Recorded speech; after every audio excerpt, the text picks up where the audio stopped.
London is home to architecturally stunning churches and cathedrals, and its places of worship are extraordinarily diverse, which is fitting for this most multicultural of world capitals.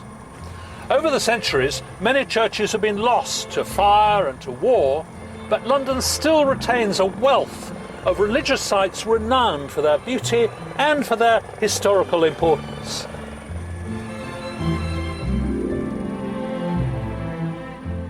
Westminster Abbey is an architectural masterpiece which lies at the heart of English history. Thousands of people visit the Abbey every day to see the monuments, the memorials, Poets' Corner, and the tomb of the unknown warrior. A monastery was established here in the 10th century, but it was really Edward the Confessor in the 11th century who rebuilt the monastery and built a substantial church on the site. Unfortunately, this, the east range of the cloisters, is the only bit of Edward's building that remains. His church was finished in December 1065, just 8 days before he died, and when William the Conqueror turned up, he used it for his own coronation. And the Abbey has been the setting for every monarch's coronation ever since. Edward's 11th century church was rebuilt 200 years later by Henry III, and various bits have been added over the centuries, including the famous towers, completed in 1745. One man who knows all about the Abbey is the consultant archaeologist Warwick Rodwell. Warwick, tell me about this floor, which we're not allowed to walk on, are we? No, this is one of the greatest treasures of the Abbey. It was laid in 1268, and it is a remarkable mosaic of a type which is extremely rare in the Middle Ages, and it comes originally from Italy, the design and the style, and it was laid at the behest of King Henry III. So is there a name for this general style? Yes, it's a mosaic work which we call cosmati work. Cosmati was an Italian family that specialised in laying this sort of work in the Middle Ages. This intricate mosaic is made up of incredibly rare precious stones which can't be found in Britain. This red porphyry only occurs in Egypt, and the beds are now gone. What happened, of course, is that in the Roman period, all this was used for great imperial buildings. Then in the Middle Ages, we and others went and looted them of their stone.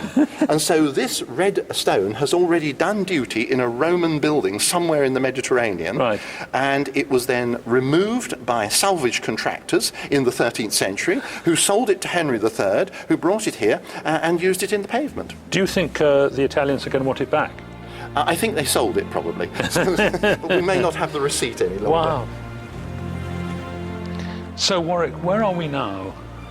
We're at the far east end of the Abbey, beyond the high altar, in what is known as the Chapel of Henry VII, or the Lady Chapel. OK, and it's obviously a rather nice space, but is there anything special about it? It's a magnificent space, but the greatest glory of it is if we look up and see what we have above us, the ceiling. Fantastic. This is known as a fan vault. This is a stone vault of the most intricate and complex kind ever built.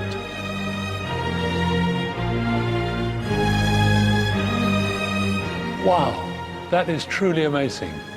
But this was the early 1500s, yes? Yes, built in the first few years of the 1500s. How on earth did they do it? It's a very complex structure. An awful lot of scaffolding and woodwork was required, and you can best see how it's put together by going up on top and looking at the upper side of the vault. Can we do that? We can do that. Let's go.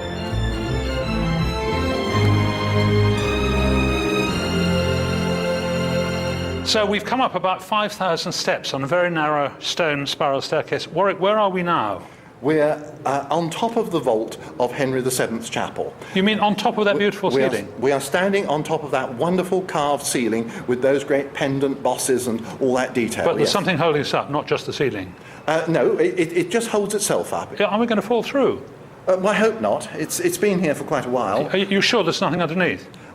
All that's underneath is the floor 70 feet below us. Can we see through? We can see through, yes. There happens to be a little spy hole here, and you can look through. There are people. There Yes. are people down there directly under. Oh, God, we mustn't drop anything through, must we? No, you can also see, look how thin the vault is. 3 inches. I'm getting back on. This is thicker here, isn't it? That's thicker, yes. It's only 3 inches thick there. It's nowhere more than 4 inches thick, the webs of the vault. It had to be kept very light, otherwise the weight would have pushed the walls out. The ceiling is supported by a hidden arch. The keystone is both part of the arch and part of the structure. The other stones are cut precisely to fit together, and once the keystone is dropped in, the entire structure is locked in place and becomes self-supporting. If you took the keystone out, the entire ceiling would collapse.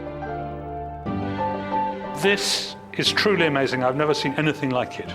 No, and you won't, because it is unique. It is something that was very cleverly designed, and it was described in 1542 as the wonder of the entire world.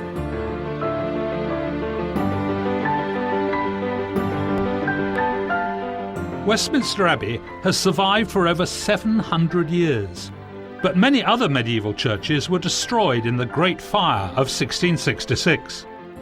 After the fire, the brilliant Christopher Wren built 52 new churches, and his legacy still helps to define the skyline of London. This is St Stephen Walbrook, which was Christopher Wren's own local parish church. He lived just round the corner. Now, it looks rather dull on the outside, but inside he took tremendous trouble over the construction. St Stephen Walbrook, in the heart of the city, is also famous as the birthplace of the Samaritans. In 1953, the rector, Dr. Chad Varra, began the famous helpline from this church, and the original phone is still there.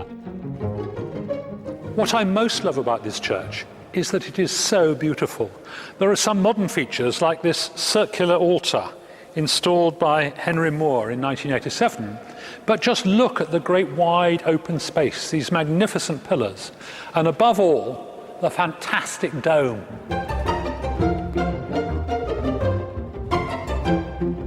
Wren's friend and contemporary, Dr. Robert Hooke, had, in 1675, come up with a theory of how to construct the perfect dome.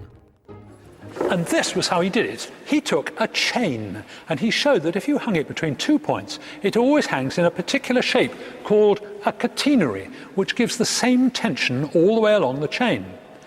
Hooke's brilliant idea was that if you turn this upside down, there we are, then you'd have the perfect shape for an arch, because you'd have the same compression all the way along the arch.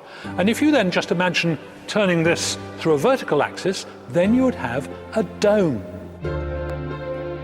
Hooke's secular science enabled Wren to create beautiful spiritual architecture, best seen in his most famous masterpiece, St Paul's Cathedral, whose iconic dome still dominates London today. Wren produced several designs for St Paul's, all of which featured some kind of dome. This is the great model. It's a wonderful thing, isn't it? It's been around for 300 years. This was, in fact, Wren's second complete design for St Paul's Cathedral. It was his favourite design, and when it was rejected, it must have been one of the great disappointments of his career. Gordon, do you think he was addicted to circular spaces? Well, I think he was obsessed by the idea of a dome. He'd been to Paris in 1665 to escape the plague and had seen a number of new dome churches there. And as soon as he came back to England, he proposed a tall dome in place of the tower on the medieval cathedral, just before the cathedral was burnt down in the Great Fire. And then in several designs after the fire, he proposed a central crossing dome. This is the largest proposal, the largest design. And the dome he proposes here is actually bigger than the one he eventually built. It's nearly as big as the dome of St. Peter's in Rome. The dome that was built produced an accidental acoustic phenomenon which gives the interior gallery its name. This is the Whispering Gallery. There are fabulous views both of the floor of the cathedral and of the dome above. But I want to find out whether you really can talk around the outside. So I've asked Gordon to go exactly across the other side. Gordon, you haven't got a microphone, have you? No, I haven't. Can you hear me? I can hear you very well, Adam. Did Wren plan this extraordinary effect? No, I don't think he did. He sloped this wall in for structural reasons, although the outside columns are vertical, and it's had the effect of capturing the sound as it runs around the interior. Can you really whisper? Yes, you can. You can hear a whisper all the way round. It is amazing, isn't it? It really is a whispering gallery. Yes. That's amazing. I've never been up here before, and I've always heard that when other people come, there are hundreds of people and you can't hear a thing, but with just two of us, it's a doddle. Okay, time for a pint.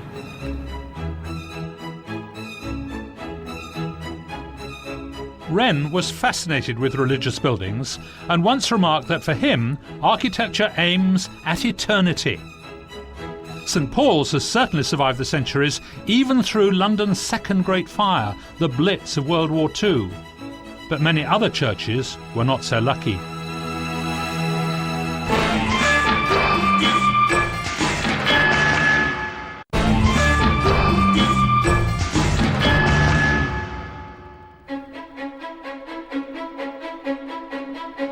Tourists from around the world flock into London every year to see its famous churches, especially those designed by Sir Christopher Wren. Sadly, the Blitz destroyed many of them, including St Mary Le Bow on Cheapside, which was hit by German bombs on the 10th of May 1941. The external walls of the church survived, as did the steeple. At 239.5 feet, it was Wren's grandest, and probably was the reason why St Mary Le Bow was the costliest of the new city churches. And it has another famous feature.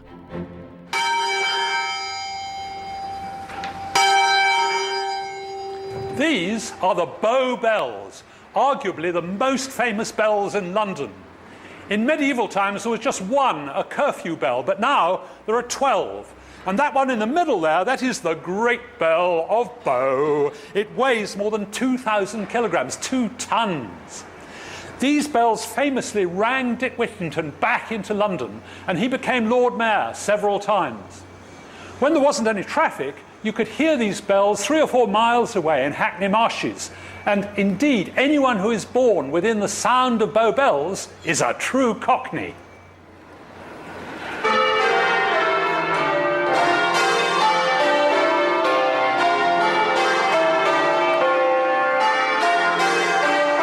Today, the bells are rung every week by a group of bell ringers who work in the city.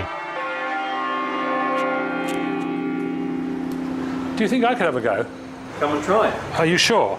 It's more difficult than it looks, but we're just introducing you slowly to it. I hope so. So nice and relaxed, and we're going to start. Okay. Look 2. Tell me when to pull. Your hands will be taken up by the rope. They will? And then a nice Am I going to be taken up by the rope? I hope not. Right. Look 2. Troubles going. She's gone.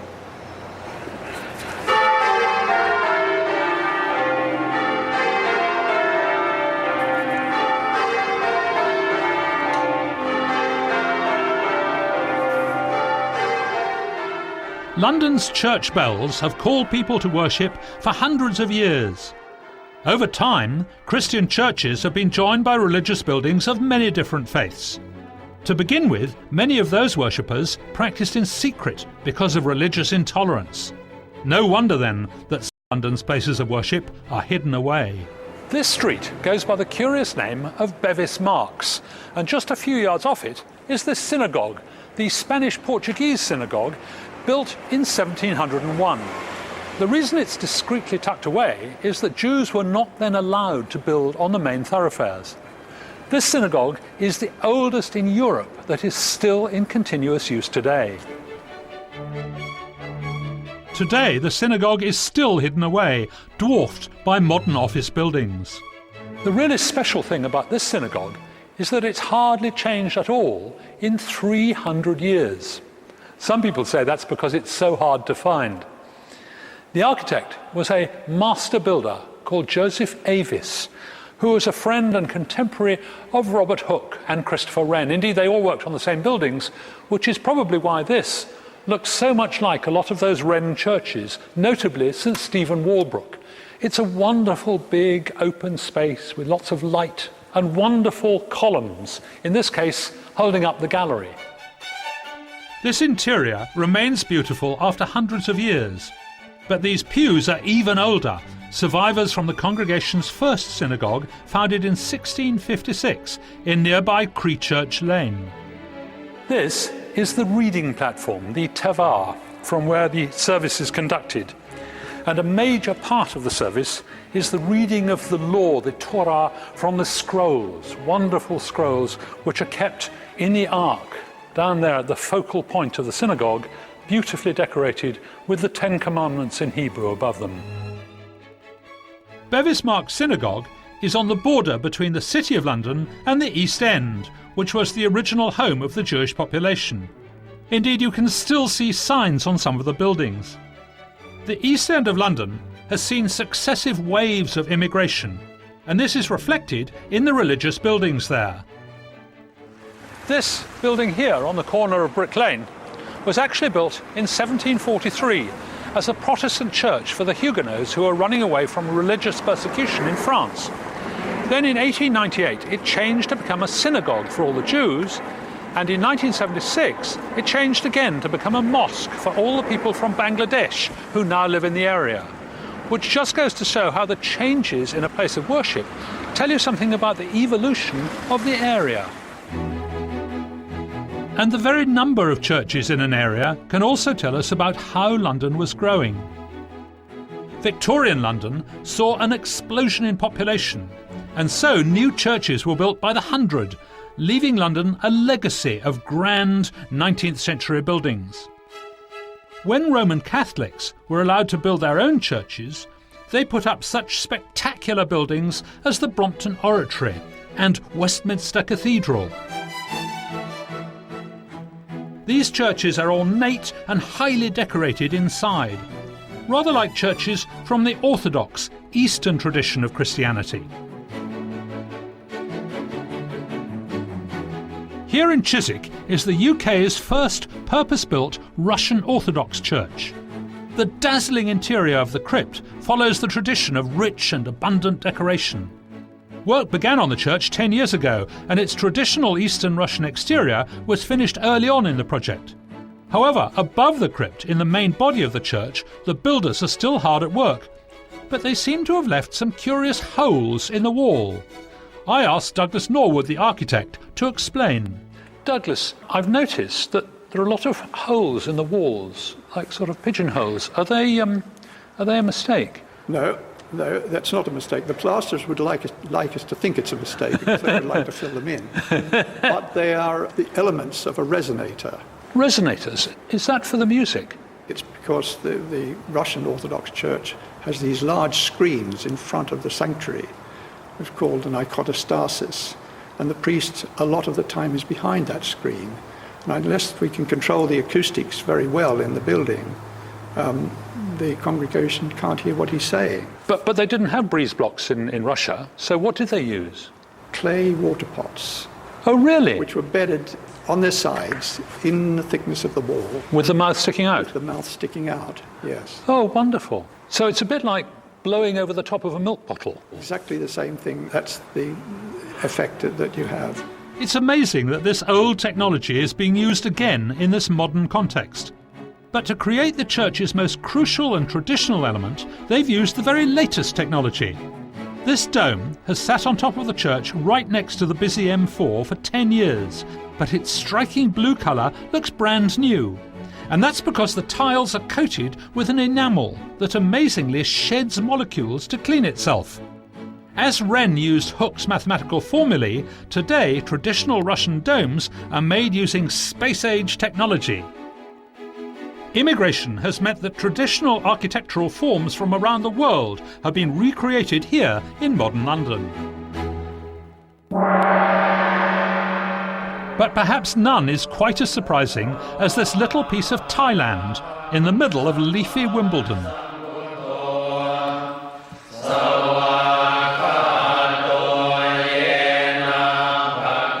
This is the Wat Buddhapadipa, a Thai Buddhist temple, and in fact is the only Thai temple built in Europe.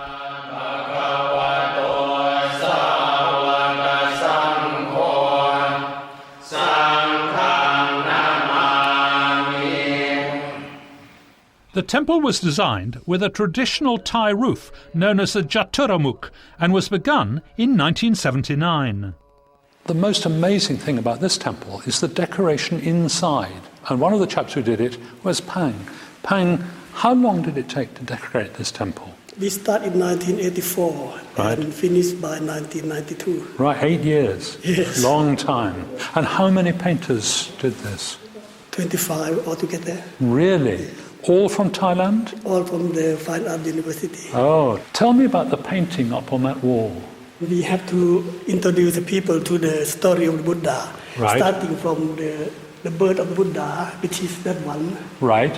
and then following by renunciation when he decided to live the worldly life, Right. searching for enlightenment, which is that one. And then the rest of his life over there is when he passed away. You can see the big picture there, Right. passing away, and also start teaching. Right, I see. Okay. But now tell me, you have Margaret Thatcher here and George Bush and Superman. This is not traditional Thai. It is not, but it's interesting that we started painting when Mrs. Margaret Thatcher was Prime Minister. Thai temple murals traditionally feature figures and scenes from everyday life, but I was amazed to see so many Western icons painted in a modern style. A wonderful mix of ancient East meeting modern West.